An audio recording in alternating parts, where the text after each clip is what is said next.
Welcome back, Anime Death Spiral. You know what it is. The only anime podcast that refuses to fuck with you by releasing god-awful audio. The only one. I know you're listening to a lot of other anime podcasts, so you know exactly what I mean. We are back, and we wasted a lot of our discussion subjects on the lost episode. So we're gonna keep it on a shorty this time, I think. We'll put that one up on the Patreon. Yeah. So you can, if you can hear our voices over the horrible buzzing, let me know. That'd be kind of funny. But we're talking about shit that is off the dome this time. We haven't done our hours and hours of pre-planning. We didn't go back a couple days and start writing up the script for the episode this time. So sorry if we're a little unpolished. Usually I write so much dialogue between us, and then we do a proofread, and then we do an editing session, and table read. Yeah, we do the table read. We auditioned some third members, but still haven't found a good fit though. We're looking. Yeah, we're looking, but we didn't really watch anything recently except for this Robin Hood thing, which was very funny. We watched this old Robin Hood anime that was hacked together at the last second. What seemed to be which was pretty funny.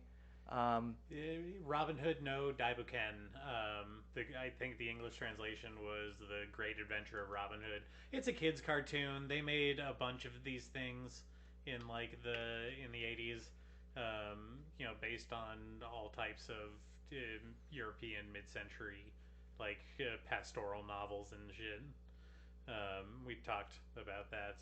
But what was funny about this is that, like Remy said, it was like a 25 episode series. Yeah, maybe even more than that. Maybe more. That they tried to hack together into an 82-minute VHS release. And it was wild. You could see exactly where they realized that, oh shit, we're 40 minutes in and we've only used clips from the first 3 episodes. Yeah. It goes speed run after that. It's very funny. I kind of, I don't hate it though. I kind of like that. You know what? It's it saves me time.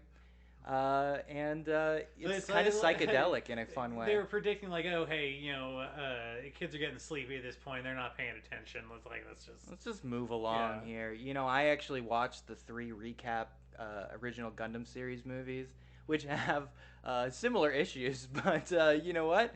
You get the idea of it. It's kind of fun to move along, and it also leaves you with a lot of fun questions like, who the fuck was that? What are they talking about?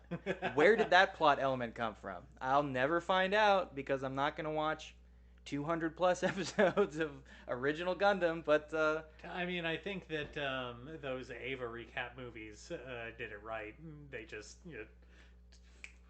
let's do the whole thing. Let's do it. What is the most essential context that we need to get us from point A to point B in this movie? Seems like a bad fit though, because Ava really is just a horrible nightmare. So there's not really that much connective tissue between scene to scene anyway. It's not, the narrative aspect of Ava is not exactly the strongest part of it. We do not have time to get into Ava right now. It's, what else? What else did we lose out on talking about? Well, I talked about the Kazuo Mez stuff. I read a bunch of Kazuo Mez, horror legend, how he influenced Junji Ito, also horror legend, how he influenced Kanuki Inako, which is horror legend. Lots of horror legends stacking up. Not gonna get into it. Sorry. Just go read them. Fuck. Whatever I have to say is not gonna be as good as reading through Cat-Eyed Boy. Trust me. Yeah. That little gremlin, that little goblin kid. Oh, he's so lovable. He's such a lovable little dude.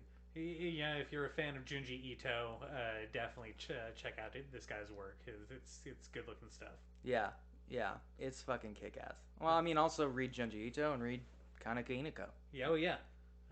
Yes, read Junji Ito. Read Venus in the Blind Spot by Junji Ito collection, and read the School Zone series by Kaneki Inako. There you go. You're done. You don't need to read anymore. Boom. Then you're done. You can free yourself from the curse that is manga and anime. And I was going to say you could drop out of school at that point. Honestly, though, I have been thinking about it since I read those old ones. it really snaps you out of like the shonen cycle. Like, you know, it's so easy to like slip into the thing where Like a it's like, palate cleanser. yeah, like anime is like it's fucking Dragon Ball, it's Naruto, it's Demon Slayer, it's you know, it's One Piece, it's like, you know, boy battle shonen shit. And then you go back and you read even like 70s 80s stuff and you're like, "Oh, right, it's like it's a million times weirder and more expansive than that stuff. It can exist out there in like 100,000 different flavors. Also, uh, some of them have adult characters in them. Again, I know we mentioned that every time, but like it really is so refreshing when there's like somebody who's over the age of 15. Well, I mean, you know, like with every other form of media, the market is just slowly reducing it down to like the one perfect form for making money from everybody and reducing variety Yeah, in that way. sexy horse girls. Yes, sexy horse girls. Yeah, I mean, when we talk about the anime death spiral, this is at the end of the spiral. Is Ume Musume, the sexy horse girl anime? That's what exists deep, deep down in the depths. A unholy blend of pure capitalism and horny posting. Yes, yes, exactly. I mean, honestly, the fact, you know how shareholders can sue a business, an openly traded business, for like making bad business decisions? I feel like every shareholder in the world should be suing their business if they don't already have a sexy anime girl mascot character who is also VTubing. Yeah. Like, you are leaving billions on the table. If you own stock in Netflix, in Meta, uh, get a lawyer on the phone like right now. As much as I hate the Crunchyroll Hime shit, um, they're doing it right. I mean, honestly, Oh, from an no. objective perspective, that is the correct I mean, decision. I can't argue with you because I saw this is actually I don't know if this is good or not. When I was in Japan not too long ago, different rail companies had sexy male mascots on posters all over the subway tunnels. Hell yeah, the Cheesecake Train Boys. Yeah, well, Yeah. a lot of bishojo stuff. Oh, you gotta love it, man. Yeah, I saw posters for an upcoming bishojo contest between all of the train company mascots. Oh my god, they have to fight? Yeah, Awful. You shouldn't. Sexy men shouldn't have to fight each other. Why can't they just get I don't know along? if they're fighting. Well, what do you mean by fighting? I don't think it's a competition of strength. I think it's who's the best bishojo. Just beauty? Yeah, It's just a beauty contest? male beauty contest. Okay, alright. I guess so. I just want to see them get along, though, you know? It's like, you know, hey, anime, not just giving women body image issues. It's across the gender spectrum now. Um, uh, you know, back to the episode that we lost. I spent way too long talking about a trash anime called "How Heavy Are the Dumbbells You Lift." It's like a stupid boner comedy about working out and losing weight. It's kind of funny that I've been watching it while I exercise recently. It does have some legitimate exercise tips. You know, it does that manga anime textbook thing where they pick one subject and just like as a flavor, you know, sprinkle super specific facts about it. They've done their research about fitness and weight loss. what's one tip? Um, they do a lot of examples of specific like exercises for toning one area. You know, like what's good. Isolation exercise. Isolation Yeah, exercises. yeah. You know, like hamstring exercises can increase your running speed. Yeah, you want to get your traps Yeah. nice and toned. Mm-hmm. Yeah. So there is some legitimate advice sprinkled in there around the very obvious TNA boner comedy shit. Yeah, yeah. You know, I appreciate that. I appreciate that. Give it a something, even if it's just like cover for the other shit. At least there's something redeeming. You know, the horrible boner comedy I was reading is Interspecies Reviewers, and that does not have any redeeming features. That's not practical advice that you can use There in the is, real world. yeah, you know, the thing is, slime girls don't actually exist. Not yet. I mean, the technology is getting there, but they don't exist yet. Oh God, I can't wait. We will have it. I'm certain. I mean, the greatest minds of our generation are working on it. It's like that Spider-Man panel With this technology, you could cure cancer. I don't want to cure cancer. I want to make slime girls. It really, the funny thing is, and this is uh, something we can talk about, is like the art and some of the humor is very much like very juvenile, and I don't mean like crass. I mean like it's kind of meant for like a younger audience, but then they layer on the titty shit on top. You know what I mean? You mean why do they make like moe titty shin? Well, no, it's just that like the jokes could coincide or sit comfortably in like a kid show. Like a lot of the jokes. It could be a kid show, but they also choose to insert the sex stuff. Yes, which is something we were talking about before, which is like the kids stuff that just happens to have every once in a while, like some titties or some shit like that. The one I brought up, obviously, like right off the bat, is the Rumiko Takahashi shit. Not Sailor Moon so much, but like Rama One Half is a kids show, and it's got titties all over. I mean, they're plot critical titties, so maybe that's not the best example. Sure, but there's titties constantly in Rama, like every episode has full. Well, I titties. mean, the whole joke is the gender bending stuff. Yeah, Rama grows titties. Yeah, like constantly. I mean, but that also is the premise of the series. Yes, but people are always grabbing his titties. There's a lot of people who grab his tits and go like, "You're a girl," but they can't really tell until they get some real hands on the meat. He's also constantly pulling his shirt off. But I think maybe like rampant sexism was maybe a huge problem in 1980s Japan. Look, how else could you tell? He was a very pretty boy. It's like it's the only way, according to Rumiko Takahashi. I'm so misogynist. I'm progressive on this issue. I've circled all the way back around. But you mentioned like, the Outlaw Star episode that got censored because of the hot springs. Shit, yeah. Yeah. Well, I mean that's kind of a important episode for me because this is something that I was like kind of workshopping with you before we started recording, like this idea of like the moment, like the thing that you watched that made you realize that like anime, well being animated was not like cartoons for kids. And that coincides with the titty shit because there's that disparity on what is for kids. Yeah, this is the point that I think is very interesting and funny, is that like I think Outlaw Star is for kids, but they slip in the titty shit. They just throw it in there because why not? I would say Outlaw Star is like it's a teen, it's a shonen. It's maybe one step more advanced than your average Power Rangers narrative arc. You know what I mean? I always described Outlaw Star as like Cowboy Bebop's kid brother. Yeah. I mean, basically, yeah. But one of those like moments for me was as a young like teen in high school, going over to your house and having a third friend bring over their copy of the Outlaw Star DVDs that had the band titty episode. Hell yeah, the ever popular Hot Springs episode from 90s anime. Absolutely. And it was like, one of those like whispered things like, oh, you haven't seen the Hot Springs episode?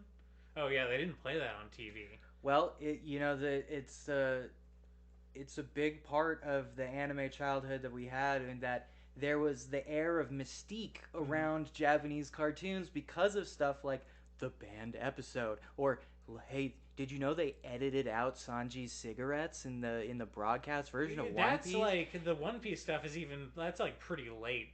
Yeah. The run. Well, you remember the big thing was, hey, they couldn't air that one episode of Pokemon because it was making kids flip out and die. Well, that was true. Yeah, I know, but it creates the level of mystique about it, That's interesting. That happened when we were very little kids, and so you have this very warped sense of time. But I didn't realize that the whole like banned Porygon episode from the anime was before the games or card games were even released in America. Like Pokemon entered the American mind space with that already attached to it. Yes. Like we are importing this cartoon that yeah, it hurts some kids in its home country, but we think it's gonna make it big here. Hey, hindsight's 2020, right? Uh, Or the Lost Pokemon episode, the Lost Beach episode, yep. where they have the swimsuit contest and they banned it in America both for having too many titties and because James from Team Rocket cross dresses Yes. in that episode and wins the. Yes, James is the one who has the big titties in that episode. He wins the swimsuit contest because he has the biggest titties. Yeah, inspiring a lot of fetishes. Okay, more of a weirder one. This is actually way more insidious. There is a lost episode from the original broadcast of Pokemon where later on, near the end of the first main story arc, Ash's mom and Professor Oak like get married, and Christian groups lobbied against that one because they didn't like the idea of second marriages. But don't they also hate single mothers? What? Well, they also just hate Pokemon in general. They hate it's the Holy Trinity. Yeah. You can't please these people, man. Especially with anime. I mean, sometimes they're correct about anime. Sometimes that shit is fucking gross. Oh my god, some of this shit. Oh. I don't know. It's a little bit difficult for me. Like I said, I'm sure I've mentioned it before, but like this was an era where, I guess this increased the mystique even more for me. But I didn't have broadcast television. Yeah, you grew up in a trash can, so you didn't have TV. I had to rely on VHS tapes for my shit. Well, that means you got like the weird raw stuff that you could only find on VHS. Yes. Yeah. Usually it would be one or two, maybe usually 2 episodes on a tape. Mm-hmm. And unfortunately, they left the opening and the ending on those 2 episodes too. So you really were only getting like half an hour of an anime per VHS tape. And then you had to go out and find it. And they were never linear. You could never find the actual linear series. So you just had like, here's episode 14, 15, 23, 24. Yeah. It was like awful. Well, what was even worse is that they carried that same convention when they made the switch over to DVDs for absolutely no reason. DVDs could hold quite a bit of information right out the gate. No reason that you could only had to put 2 episodes per disc and then sell like a 16 disc set. Well, the worst ones, and this is something I actually still have, are when they would release a best of compilation of a linear narrative show. So they're like, I have a Cowboy Bebop one, which is like, I remember that. Yeah, I remember that. There's only 20 episodes of Cowboy Bebop? Well, it's standard. It is 24 episodes. Okay, they have 24 episodes of Cowboy Bebop, and they're like, here's the best 6. It's like, what? You're just giving me 6 not even, again, linear episodes. 6 randomly picked Cowboy Bebop episodes. To be fair, a vast majority of the Cowboy Bebops are completely episodic in nature. You could watch most of them out of order, except for maybe like the first 4 and the last 3. I mean, kind of. I don't know why you'd want to do that. You wouldn't want to, but it's like, that's kind of why it was super popular. It was such a long run on the Adult Swim time block, is because you could just like kind of dip into most episodes. You sort of can, but then again, they introduce characters as the series goes on, so you would flip it on and be like, who the fuck is that? Who the fuck is this chick? Okay, I don't know. Is that true? Because they have a handful of like, they have maybe 2, 3 2-parter episodes. Everything else is the main cast. It's Faye and Spike and Jet and Ed and Ein, and they do a job and they wrap things up by the end of the episode. Yeah, but if you watch the first handful of episodes and then you skip to like the last handful of episodes, you don't know who Faye or Ed are. You like they don't show up. They show up in those first four. It sets everybody up very early on in the series. All right. Well, I've watched a lot of Cowboy okay, Bebop. okay. Listen here, son. I've Oh, watched a lot of Jesus. Cowboy Bebop in my day. Here we go. Oh my God. Anyway, the point being, it was bizarre. I mean, there was a point there where like we were ordering Chinese rip-off versions of these shows, which had Oh yeah, those are. it was before machine translations, but it felt like machine translation subtitles. So, Well, sometimes you got lucky and they were just straight bootlegs of the international releases. sure, sure. Sometimes you got kind of funky. I remember the dear listener, our friend, had a copy of the Cowboy Bebop series that was like one of those Chinese bootlegs that had the weird translated from Chinese to Japanese to English. Oh yeah, yeah, yeah. Sometimes that was the only way you could get some shit. Yeah. It was like, oh, you really gotta compromise some of your values if you want anime. Now the only way you compromise your values is if you give a shit about purchasing. Well, I mean, I've had my back and forth over the years on like how much I like physical media, and I think I've finally come down on that I do like having it because you can still put in a DVD even if your internet is out. Yeah, but you don't own any anime. Yeah, I do. What do you own? I have I have Outlaw Star. I think that's the one full series that I have on DVD. What a choice. I know. Well, I got it. It was on 50% sale from Sam Goody's when they were going out of business. Oh, I was just talking our about how local much. dying mall. I was just talking about how much I loved Sam Goody. They did not give you Or a fuck they about how went old to you were. Suncoast. Suncoast. Yeah, Yep, there was Suncoast too. Yeah. So it was Suncoast before it went out of business. It was Sam Goody's, then Suncoast, then gone. Something like that. Because Amazon existed then. Yeah, yeah. But I got it on sale, super cheap from them, and I stand by that purchase because I like that series. I think it's fun. Mm-hmm. What I have some special Blu-ray releases of Ghost in the Shell and Akira. I don't know if are we not counting movies as anime? No, I'm counting movies as anime. Okay, well I've got the. My assumption is you have more movies than series for sure. Oh, definitely. I've got the those Kenshin prequel movies. Yeah. Innocence and whatever the other one was. Mm-hmm. I think. I've got Ninja Scroll on DVD, which is funny because that again is another one. I think of those movies that you watch in the evolution of realizing that anime is kind of like a multi-genre, just kind of like over tag. You know, Yes. it's not kid cartoons. Well, things when you're coming up on the anime you're starting at the top of the anime death spiral and you're moving downward. Yeah. There is a point where you go, ooh, have you heard about the notorious ones?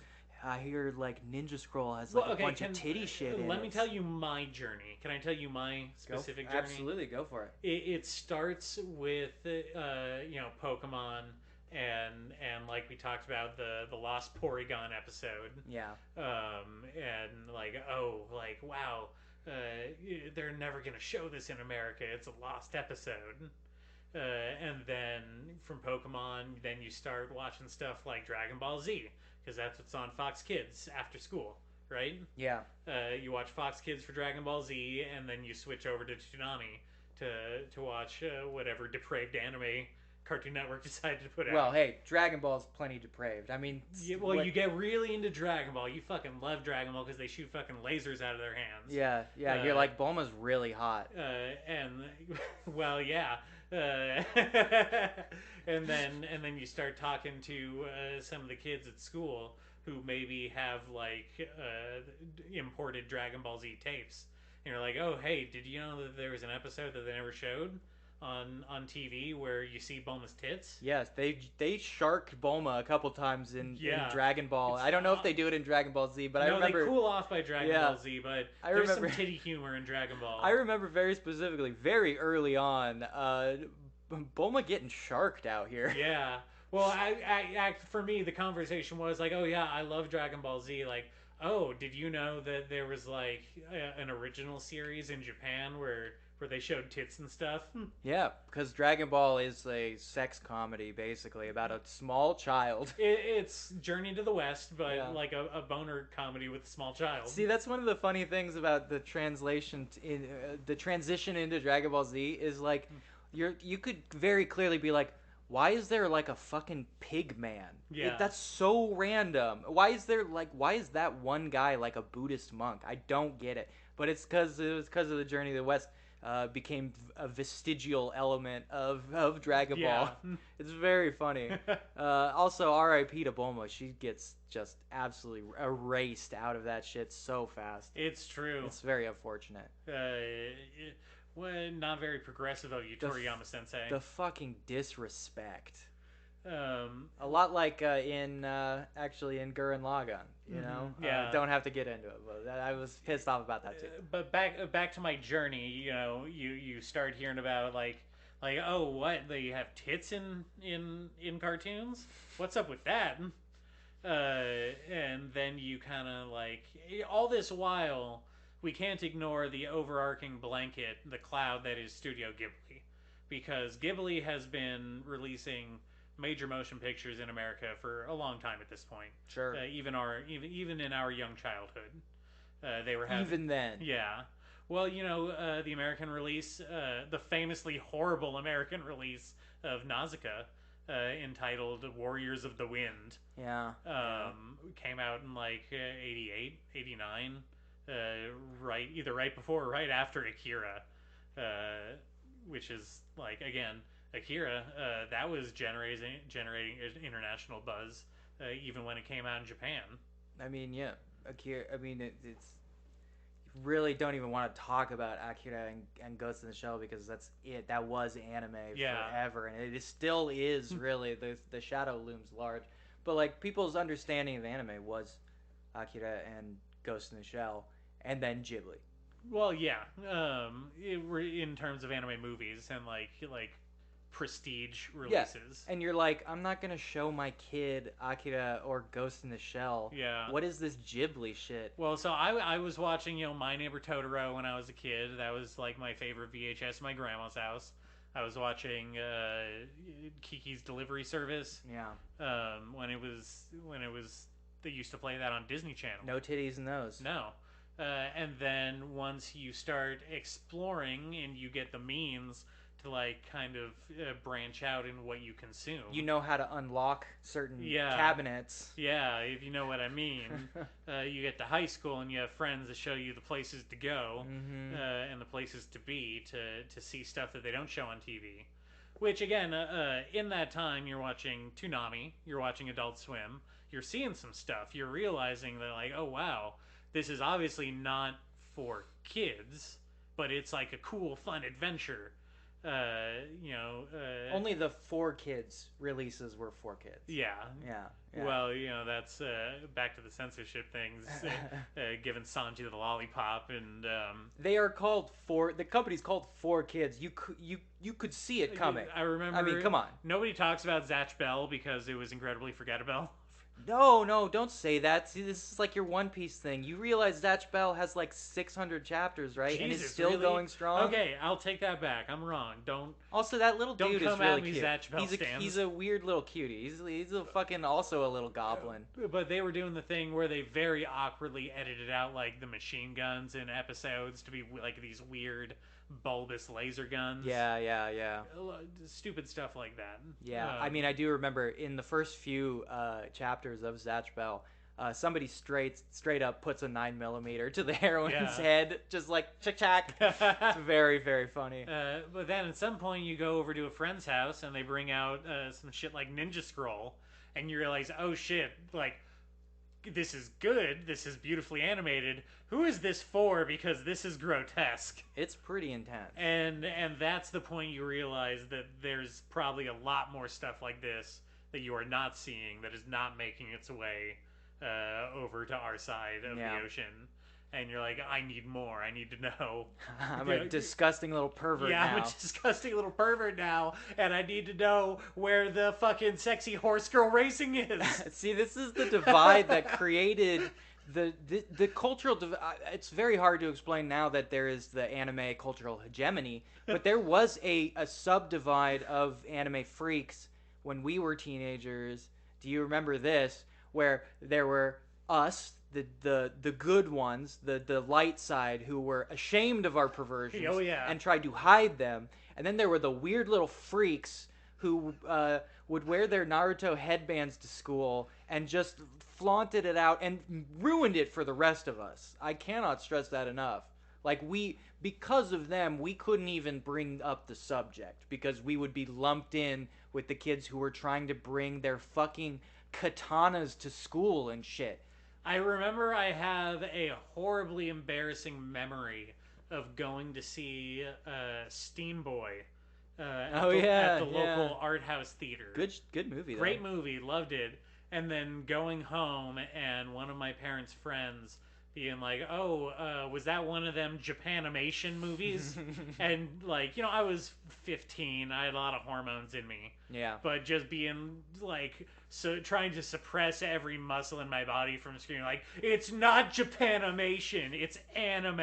You're clenching every muscle in your body so hard you're trembling in anger. It's a legitimate movie. It's art. It's actually really beautiful art. I was a horrible little shit. Do you remember the absolute power bomb ultra move you could pull though? Would you be like, it's international films. It's you're just racist. No, I shut never them went up that real far. quick. Yeah, but you see Ninja Scroll, you see Akira, you see Ghost in the Shell. And not only are they hyper violent and sexy and alluring, but they are like beautiful works of art and animation, and showing what the medium can accomplish with time and money and effort and passion. And then you go and you find some titty anime to bet on horse racing for. Well, you think you've discovered like this beautiful side. You're like, this is what anime actually is. It's this incredible, beautiful, adult, fully developed art form. And then you actually dig just a little deeper and you realize that was the step I was skipping over. But that is like that's when you're like 17, 18, right? Yeah, you're trying to justify your weird little perversion. Yeah. But you can't, because as soon as you get even just a little deeper in anime, you realize 99%, the bottom of the glacier is the disgusting, like, fly-by-night pervert shit.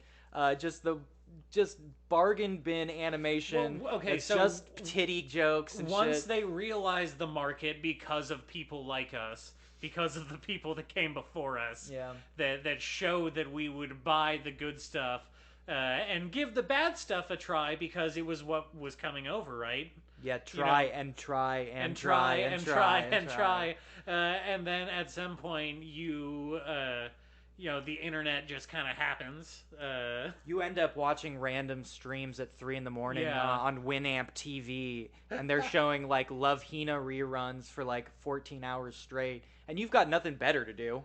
Once Borders rip had an entire wall dedicated to importing manga. Yeah. And there were like multiple competing translation companies, like actual real publishing houses. Sure. Once they realized that there was a huge market for anime in America, circa, let's say, 2005, 2006. The first boom. Yeah, when it really started coming before in heavy. The bust. Yeah. That's when you realize that maybe anime is just cartoons. Maybe it is trash, actually. Yeah, maybe it is just trash with titties trying to get us to buy more trash with titties. Yeah, yeah. And you don't watch anime for another 6 years until someone tells you to watch Gurren Lagann because it has cool robots, but it still has titties. Do you remember what it was that broke you? Cause Oh yeah, I know the exact moment that what I was got it? broken. It was when a friend of mine in high school was raving about this show called Gunslinger Girl, Oh yeah. and he tried to he showed me an episode, and I'm just like, this is the first anime that I've just felt total apathy for in concept and execution. Yeah. And at that point, I'm like, oh, I need to start filtering. Like, now I need to be on the lookout for bad anime. Oh great. Yeah. Yeah. Now I gotta play defense. You know, and I always thought like, oh, there was anime that I just didn't like understand because I had never seen it from start to finish. I'm sure there was a lot of context I was missing. Like Wolf's Rain was one that was always playing on Adult Swim that I never had a clue what the fuck was going on. What is happening here? They're guys, but then they're wolves? What the fuck? Yeah. And so I never got into it, but it always interested me conceptually. Yeah. But, Gunslinger Girl is like, oh, it's just a girl, but she's like a cute little assassin person. And the panties. Yeah. Yeah. This made me feel weird. Yeah, I think there was a point. I'm trying to remember. What was it for you? Yeah. I'm trying to remember if there was a specific point. I just remember that I was watching a lot of the mainstream stuff while also trying to balance it out with the increasingly harder to find as you went along good stuff. And I ended up watching more and more of the mainstream stuff. Mm-hmm. And as I progressed, the panty shot stuff became more and more obvious. I don't know if that was just my brain catching up to what my eyes were, devouring. I think it really was because it's in all of them. I just didn't notice.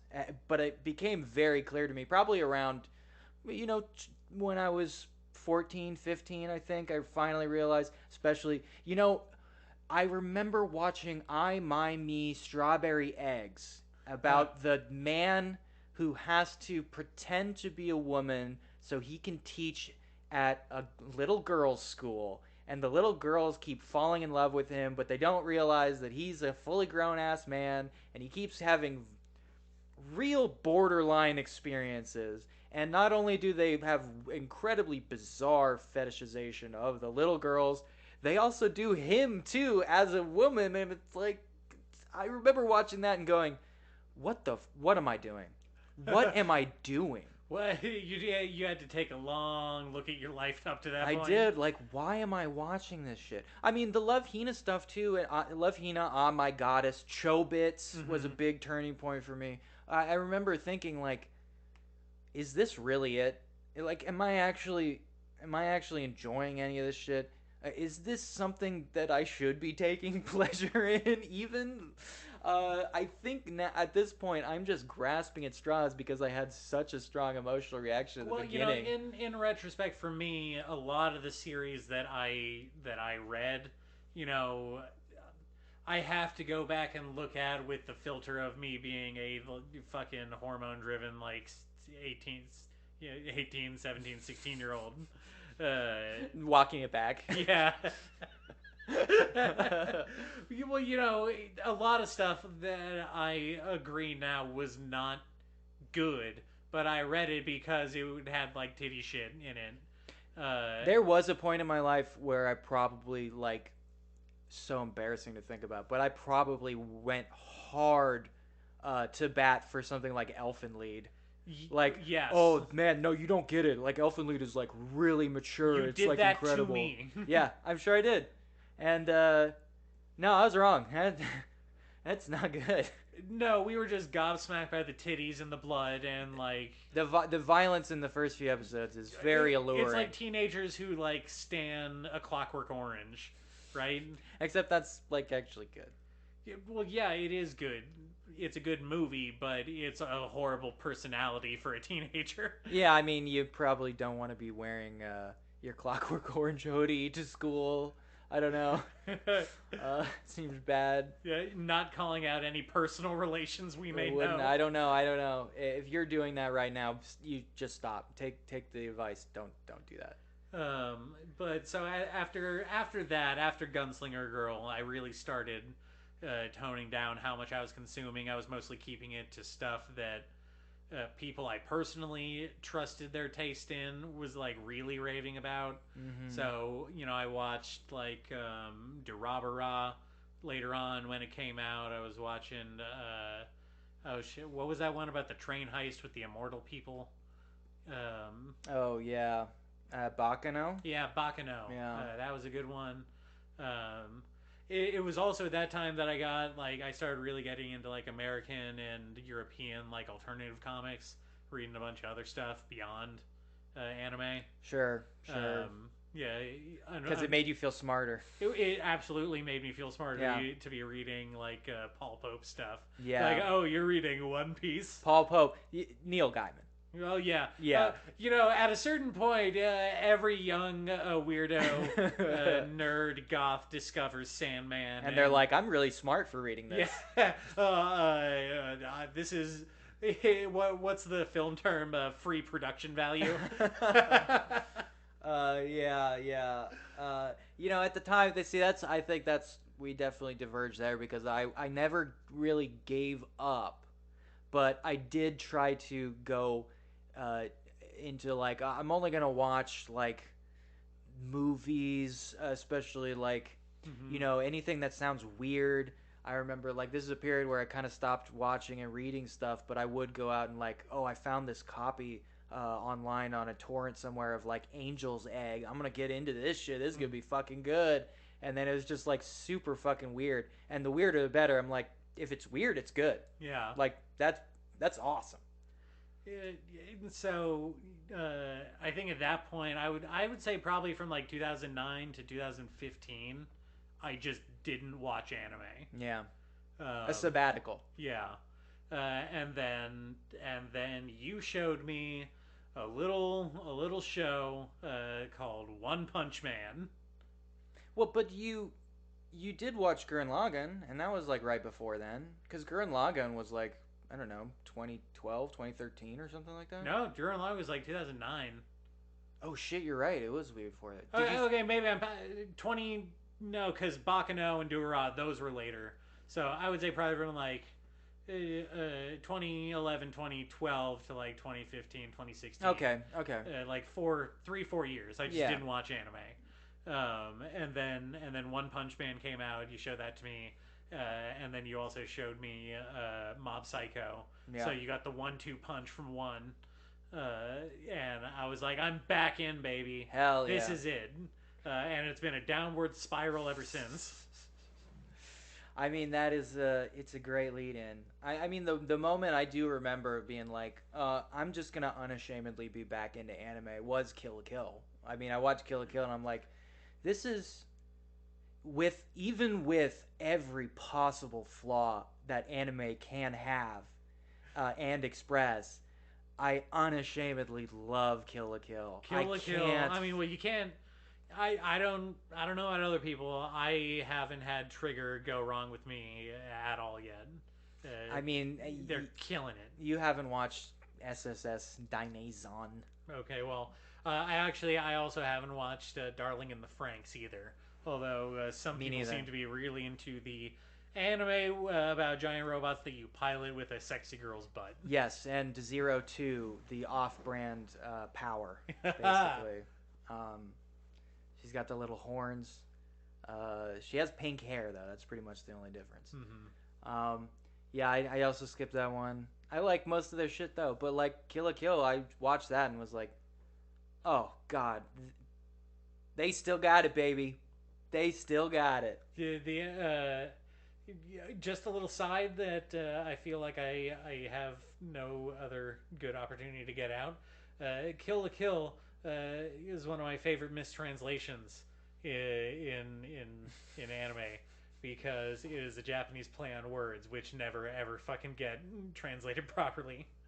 But in Japan, the verb kiru, kiru rakiru is the Japanese title, and the verb means to either to slash or to dress. From the way it's been explained to me, and so it's a play on words, like a pun that's supposed to be like dress to kill. Yeah.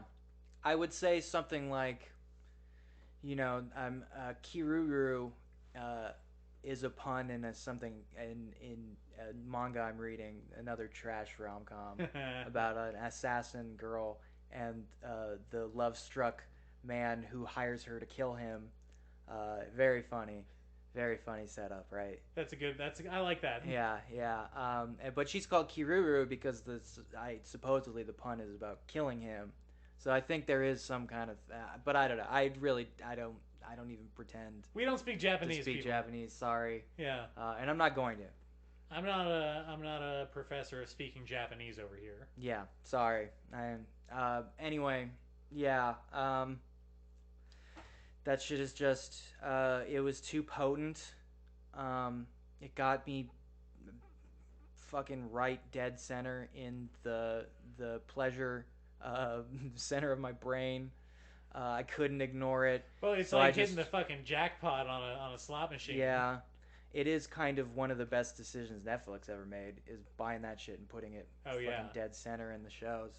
I don't think, except for Devilman Crybaby, I don't think they've ever had anything quite as good. They made a decision to bring Cyberpunk. over.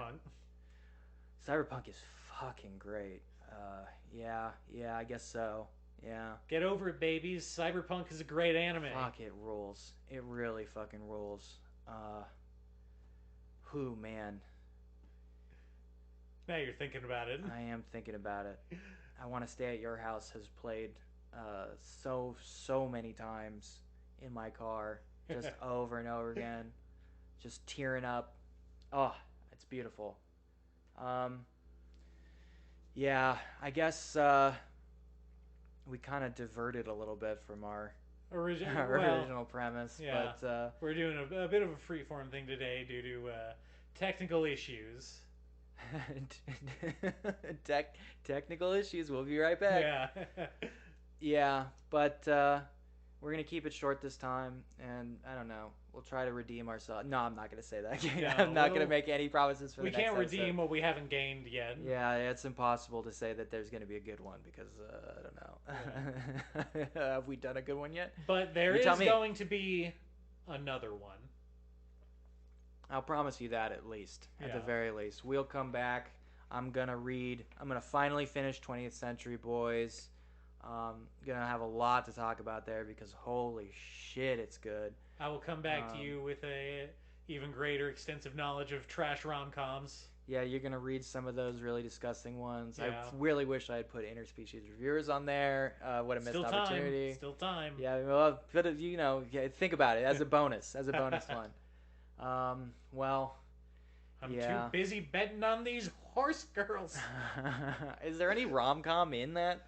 I don't know. I only watched the first episode. I couldn't get past it. It's really, really, the more you think about the concept, it's like, it gets under your skin. It becomes darker and darker. Yeah. Yeah. Again, I can't emphasize that they are real dead racehorses reincarnated as sexy girls. It's disgusting on an existential level. Yeah, and try not to think about how most racehorses die. On that note, I think we'll leave you, dear best friends and listeners. I'm so glad you sat down and this impromptu episode. In the next one, we won't fuck up. Hopefully. Until then, bye. Bye.